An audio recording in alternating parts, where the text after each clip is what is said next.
Hey, thanks for clicking on this video. My name's Vea and this is Case by Case Divorce. Today, I just gotta get something off my chest. This has been brewing for a couple days. I'm currently taking a course on self-improvement and expansion offered by somebody I'm pretty sure you would recognize. They're very well known in the transformation industry. And this month's theme is relationships. And one of the teachings and one of the lessons that was offered was this whole thing about forgiveness and shining the light from your heart towards the other person in relation with you. And so the lesson was to think of somebody you have a difficult relationship with and then, shine the light from your heart on them and open yourself to forgiveness and having this energetic exchange come through. And I'm at a place in my healing where I right away identified that my ex-partner and the other narcissists in my life are not somebody I can do this exercise with, but there were dozens of other participants that were writing in the chat and stuff like, but what about my husband? Or I'm actually in an abusive relationship. And the advice kept being, yeah, but everybody has their part in a relationship and you need to be reflecting on how you're participating. And it just makes me so furious because for 11 years, I was in an abusive relationship and I knew something was wrong, but I didn't know what. I didn't know it was abuse because I wasn't being hit. And I was seeking help. I reached out. I went to, I don't know how many therapists and counselors and courses and seminars, searching, reaching for something that would help me or some kind of answer. And everywhere I went, I was being told to look at my own behaviors and how can I be more accommodating or how can I set better boundaries? And I just have to say, none of that applies to a narcissistic relationship. Narcissistic abuse is abuse. If you're not getting hit, you can still be abused. And therapists and counselors and people offering courses like this, yeah, there's a place for that in a healthier type of friendship. Absolutely, self-reflection and the frequency of forgiveness is beautiful, and I love forgiving others when it's difficult. There's a transformation, there's an alchemy that can happen there, and that's beneficial. But I don't think that advice serves most people when they're in the throes of abusive relationships. I just wanted to say that, and I wanted to propose that we think about relationships in a different way. Kind of like, let's use the analogy of dogs. Okay, so there's like a friendly golden retriever over here and he's all friendly. Maybe he eats your slippers or he's a leash puller or there's something in the relationship that's not working. Yeah, take a look at how you're interacting with that dog and what can you change and what can you modify. And then let's take another dog over here, which is muzzled and in a cage and with chains around its neck because it's hurt people. It's taken people down and made them bleed before many times, and it's not remorseful and it's not going to learn new behavior, and that's just what it does. Do we approach the dog in the cage on a muzzle with a chain in the same way we approach the golden retriever? No, we do not. We do not approach the dog. We recognize that this is a dangerous thing and we steer clear. And we don't have to hold hate in our hearts. We don't have to be angry. We don't have to continue to be fearful. We can identify what it is and steer clear.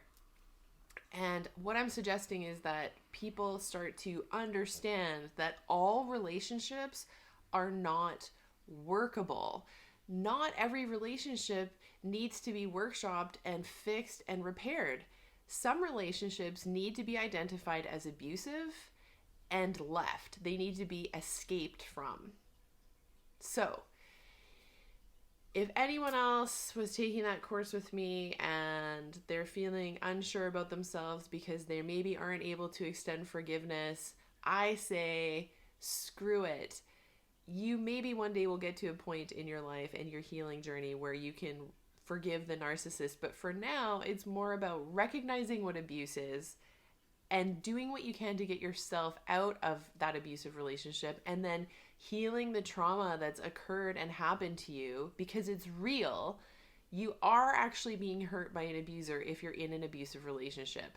You're not making it up. You're not overreacting. Someone else in the same situation would be just as worn down as you are. Relationships need to be treated differently because the people in them are different. So not every relationship should be workshopped. Some of them just need to be escaped from or abandoned. Narcissistic relationships are one of those.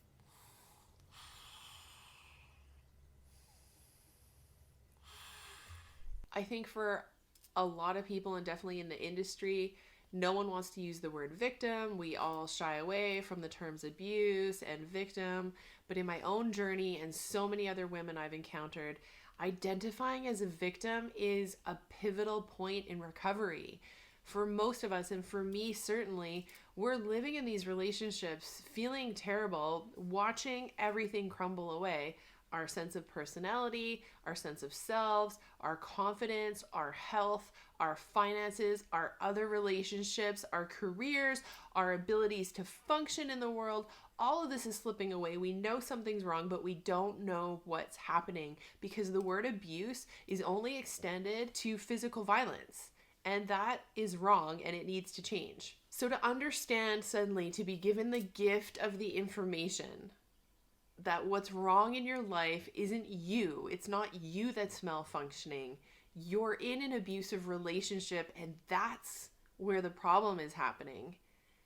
That's a gift that can extend a sense of hope and freedom to so many people. So I think identifying as a victim and understanding what abusive relationships are and coming to terms with the fact that you're in an abusive relationship if you're in one is one of the biggest and most important steps you can take towards your own healing.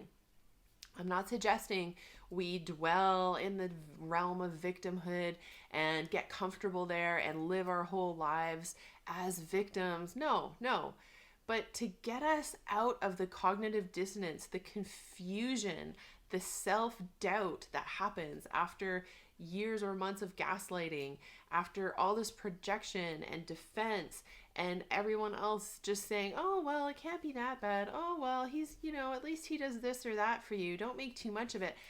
At the end of all of that, we need a light of truth to shine down on us and show us where we are so we can begin to climb out of the pit of trauma and abuse. And understanding that you're in an abusive relationship and identifying as a victim can be a very valuable role in that. I just needed to say that. Thank you so much for listening. Check out my other content. I'm here to extend validation and information on how to survive narcissistic relationships, how to survive narcissistic divorces, and how to pull you and your children out of these abusive relationships and get back into the world where you are empowered and you're the one steering your ship and you're making beautiful things happen in your life. You can do it. I've done it. Stick with me and I'll get you there. Thank you so much for watching. Click like, click subscribe, click share so YouTube knows this is good stuff. And I'll see you next time. Thanks so much.